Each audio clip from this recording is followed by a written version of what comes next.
Hello दोस्तों, life process के 8th video में आपका स्वागत है। आज के वीडियो में हम ये समझने वाले हैं कि excretion in plants and animals कैसे होता है। तो बढ़ते हैं वीडियो की तरफ।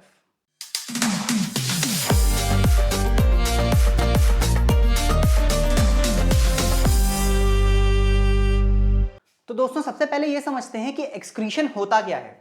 एक्सक्रीशन एक ऐसा बायोलॉजिकल प्रोसेस है जिसके थ्रू एक ऑर्गेनिज्म जितने भी एक्सेस टॉक्सिक वेस्ट होते हैं उसको अपनी बॉडी से हटाता है। ठीक है, तो एक ऐसा बायोलॉजिकल प्रोसेस जिससे अनवांटेड वेस्ट को अपनी बॉडी से बाहर निकालता है एक ऑर्गेनिज्म, उसको हम क्या बोलते हैं? एक्सक्रीशन बोलते हैं। ठीक है, तो क्या हो गया, एक बार डेफिनेशन को पढ़ लेते हैं। एक्सक्रीशन एक ऐसा बायोलॉजिकल प्रोसेस है, excretion is a biological process by which an organism get rid of excess or toxic products from the body। ठीक है, यहां पर एक डायग्राम है जिसमें आप दो किडनी देख सकते हैं। ठीक है, एक वेन है और एक एओर्टा है। ठीक है, इसको अभी अपन डिटेल में समझने वाले हैं। अगर अपन एक्सक्रीशन इन ह्यूमन बींग्स को देखेंगे तो एक्सक्रीटरी सिस्टम जो होता है उसमें बेसिकली चार पार्ट्स होते हैं। अ पेयर ऑफ किडनी, ठीक है, ये जो है बॉल जैसा, ठीक है, ये किडनी है। ठीक है, ये जो बीन शेप्ड का दिख रहा है ना, ये किडनी है। Second is a pair of ureter, ये जो दो पाइप्स दिख रही हैं आपको, ठीक है, जो यहां से नीचे आ रही हैं, ये है यूरेटर। ठीक है, तो सबसे पहला हो गया किडनी, सेकंड हो गया ureter, third is urinary bladder, ये जो ब्लैडर है इसको बोलते हैं urinary bladder, and fourth is urethra, यहां से जो पाइप बाहर निकल रही है इसको बोलते हैं यूरेथ्रा। तो these are the basic parts of human excretory system. अब एक एक करके इनको डिटेल में समझते हैं। ठीक है, तो यहां पर जो सबसे पहला पार्ट था जो कि ये किडनी था, इसको अगर अपन जूम करके देखें, ठीक है, तो ये किडनी इस टाइप की दिखती है। इसके अंदर अगर आप देखिएगा तो ये फिंगर लाइक, इस तरीके से पाम लाइक स्ट्रक्चर है। ठीक है, आप इसको ऐसा बना सकते हो, लाइक ये इस तरीके से आप फिंगर लाइक स्ट्रक्चर्स निकाल दो। ठीक है, और ये इस तरीके से जोड़ दो। ठीक है, बिल्कुल इसी तरीके का ये बनेगा। इसके अंदर से होता क्या है कि यहां से यूरिया जो है ये निकल करके बाहर आता है। ठीक है, और वो पूरा यूरिया कलेक्ट होकर के इस डक्ट से बाहर चले जाता है। ये जो डक्ट है वो यही वाली पाइप है जो यहां से यहां तक जा रही है, यूरिनरी ब्लैडर तक, जिसका नाम क्या है?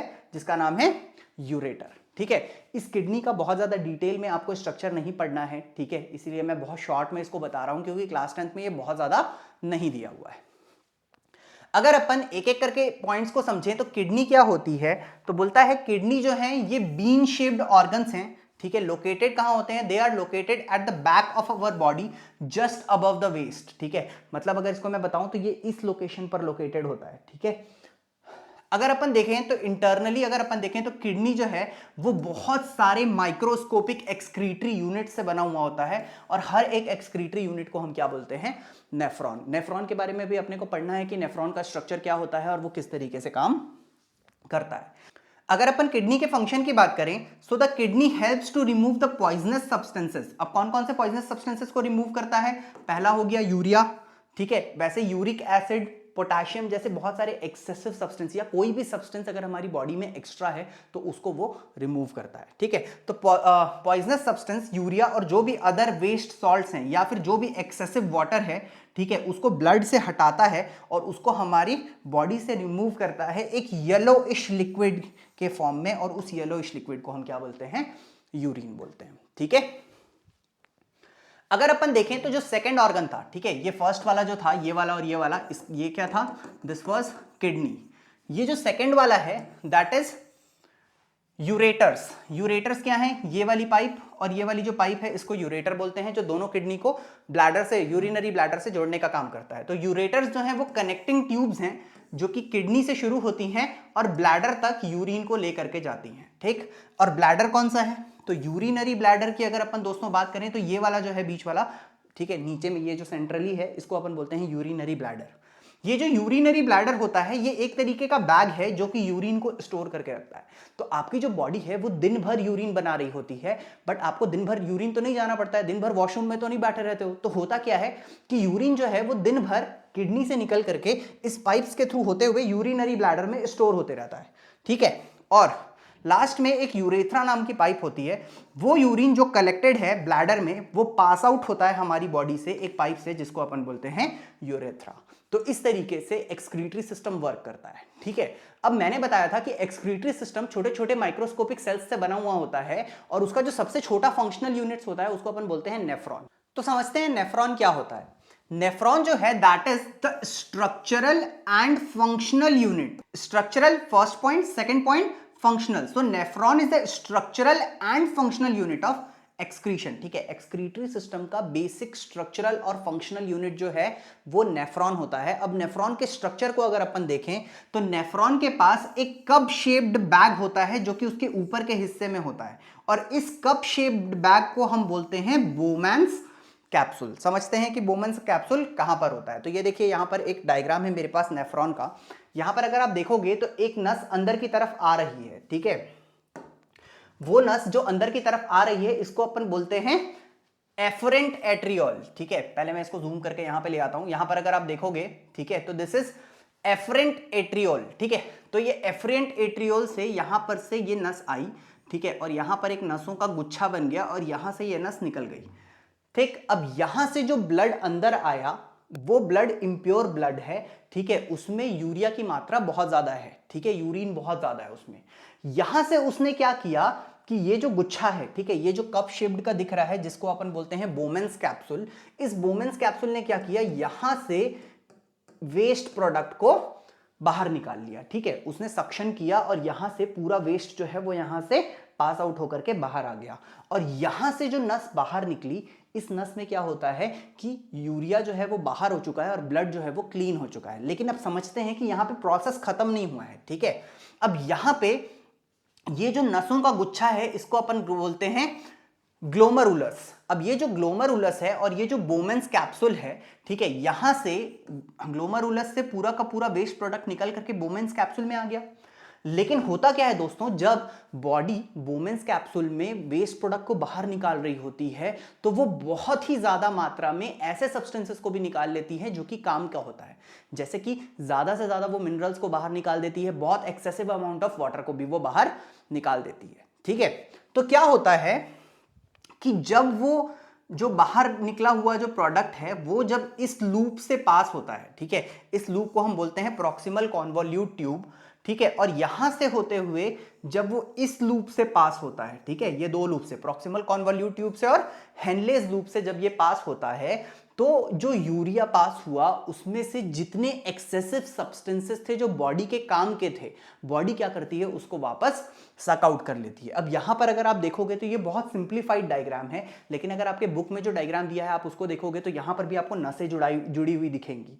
ठीक है, तो वो नसें क्या करती हैं कि उनके थ्रू यहां से जो एक्स्ट्रा सब्सटेंस है वो वापस से रीएब्जॉर्ब कर लेती है बॉडी। ठीक है, और यहां से होते हुए यहां पर, ठीक है, ये जो पाइप जा रही है इस पाइप को हम बोलते हैं कलेक्टिंग डक्ट। क्या बोलते हैं, कलेक्टिंग डक्ट। और इस कलेक्टिंग डक्ट में एक्चुअली यूरिन कलेक्ट होता है। ठीक है, और इस तरीके का, जैसे ये एक सेल है, ठीक है, एक नेफ्रॉन है, वैसे यहां पर एक नेफ्रॉन लगा होगा, फिर यहां पर एक नेफ्रॉन लगा होगा, फिर यहां पर एक नेफ्रॉन लगा होगा, ऐसे बहुत सारे नेफ्रॉन्स इसके साथ, मिलियंस ऑफ नेफ्रॉन्स इसमें जुड़े हुए होंगे और यहां से पूरा यूरिन जो है वो इस कलेक्टिंग ट्यूब में इकट्ठा हो जाएगा। ठीक है, ये जो फ्लूइड जो इकट्ठा हो रहा है, ये जो फ्लूइड जो इकट्ठा हुआ इसको अपन बोलते हैं ग्लोमरुलर फिल्ट्रेट। ठीक है, जिसके अंदर होता क्या क्या है, उसके अंदर sodium, potassium, glucose, amino acids, ठीक है, और बहुत सारे यूरिक एसिड, पानी और बहुत सारे सब्सटेंसेस उसके अंदर बाहर आ जाते हैं। ठीक है, जिसमें से जितना इंपॉर्टेंट, जितना रीअब्सॉर्ब करना होता है बॉडी को वो रीअब्सॉर्ब कर लेती है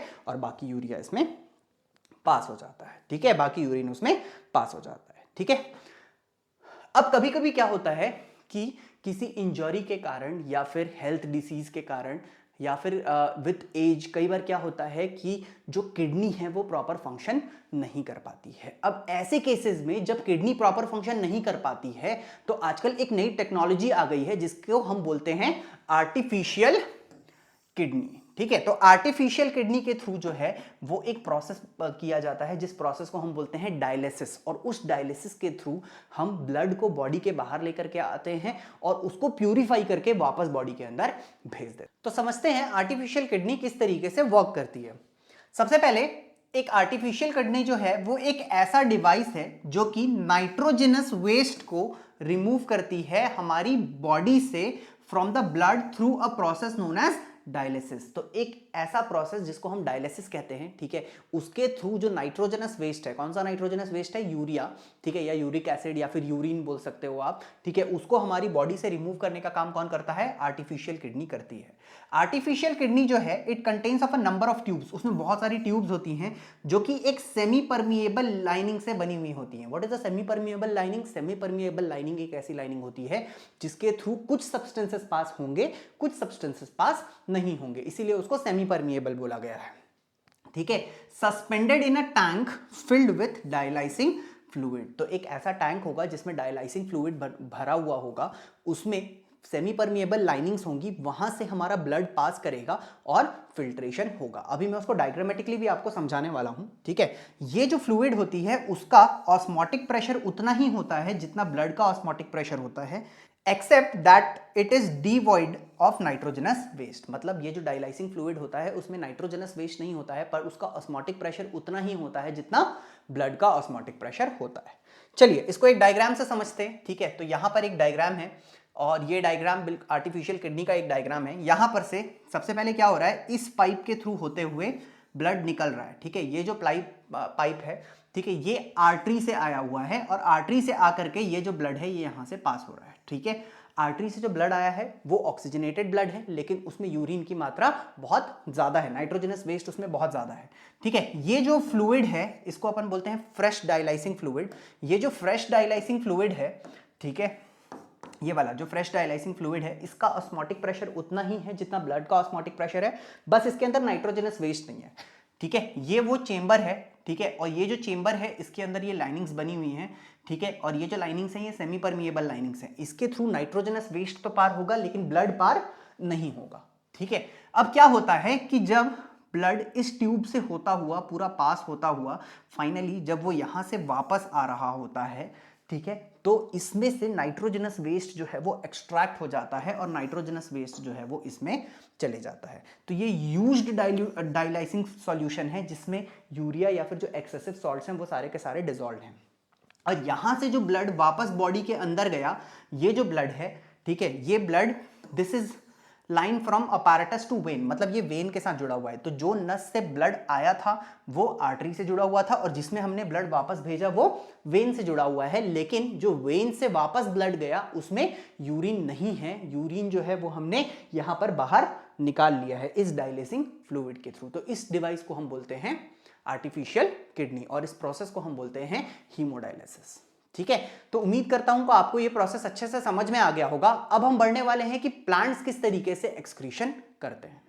तो समझते हैं कि एक्सक्रीशन इन प्लांट्स कैसे होता है। तो सबसे पहले ये समझते हैं कि कौन कौन से ऐसे प्रोडक्ट्स हैं जिससे प्लांट्स रिड होना चाहता है, ठीक है। तो कार्बन डाइऑक्साइड है, वाटर है, ऑक्सीजन है, ये वो सारे सब्सटेंसेस हैं जिनसे प्लांट जो है वो गेट रिड होना चाहता है। तो कार्बन डाइऑक्साइड और वाटर जो है उसको तो प्लांट यूज कर लेता है कौन से प्रोसेस में, फोटोसिंथेसिस के प्रोसेस में। अगर अपन ऑक्सीजन की बात करें तो ऑक्सीजन प्लांट में जो भी एक्सेस ऑफ ऑक्सीजन होता है, ठीक है, वो इन्वायरमेंट में चले जाता है किस प्रोसेस के थ्रू, डिफ्यूजन ऑफ के प्रोसेस के थ्रू। अपन ने पढ़ा था कि स्टोमेटा के ओपनिंग और क्लोजिंग के कारण जो है वो गैसेस का एक्सचेंज हो जाता है। प्लांट्स जो हैं उनके पास कभी कभी एक्सेस ऑफ वाटर होता है और एक्सेस ऑफ वाटर को वो ट्रांसपीरेशन के थ्रू रिमूव करते हैं। मैंने पिछले वीडियो में आपको बताया था कि ट्रांसपीरेशन के थ्रू जो है वो एक पुल, ट्रांसपीरेशनल पुल भी क्रिएट होता है जिसके थ्रू वाटर जो है वो जाइलम से होते हुए ऊपर आता है और साथ में ट्रांसपीरेशन के थ्रू वाटर प्लांट जो है वो अपना टेम्परेचर बैलेंस भी करते हैं, ठीक है। इसके अलावा अगर अपन देखें तो बहुत सारे प्लांट्स के जो वेस्ट हैं वो स्टोर हो जाते हैं प्लांट्स के ही अंदर, उसके सेल्यूलर वैक्यूल में। सेल के अंदर एक जगह होती है जिसको अपन बोलते हैं वैक्यूल, तो सेल्यूलर वैक्यूल में बहुत सारा वेस्ट इकट्ठा हो जाता है। कुछ ऐसे वेस्ट प्रोडक्ट्स भी होते हैं जो कि प्लांट्स में रेजिन्स या फिर गम्स, ठीक है, उनके फॉर्म में स्टोर हो जाते हैं। स्पेशली अगर अपन ओल्ड जाइलम को देखें तो उनके अंदर रेजिन्स और गम्स के फॉर्म में पेड़ के बहुत सारे वेस्ट प्रोडक्ट्स स्टोर हो जाते हैं, ठीक। प्लांट जो है वो अपने कुछ वेस्ट प्रोडक्ट को, ठीक है, स्टोर करके या फिर कुछ जो लिक्विड वेस्ट होता है उसको रिमूव करने के लिए वो शेडिंग ऑफ लीव्स भी करता है, पुराने पत्ते जो हैं वो झड़ जाते हैं, और जब पुराने पत्ते झड़ते हैं तो प्लांट उसके अंदर अपना बहुत सारा वेस्ट प्रोडक्ट स्टोर करके, और उसके बाद जब वो पत्ता झड़ता है तो वो वेस्ट प्रोडक्ट पेड़ से बाहर हो जाता है, ठीक है। या फिर अगर अपन बार्क ऑफ ट्रीज देखें, ठीक है, या फिर फेलिंग ऑफ फ्रूट्स देखें, तो इनके थ्रू भी प्लांट का वेस्ट प्रोडक्ट बहुत सारा बाहर हो जाता है, ठीक है। ये बार्क क्या होता है, तो प्लांट के बाहर के हिस्से में अगर आपने देखा होगा तो बहुत सारा ऐसा पार्ट होता है जो निकल निकल करके बाहर आ रहा होता है, उसको अपन बोलते हैं बार्क ऑफ द ट्री। तो ये वो सारे मेथड्स हैं जिसके थ्रू प्लांट्स जो है वो अपना वेस्ट प्रोडक्ट बाहर करता है। तो दोस्तों, अगर आपको मेरा ये वीडियो पसंद आया होगा तो लाइक और शेयर जरूर कर दीजिएगा, और अपने दोस्तों के साथ ज्यादा से ज्यादा शेयर कीजिएगा ताकि वो भी हमारी इस जर्नी में साथ में जुड़ सकें। तो मिलते हैं अगले वीडियो में।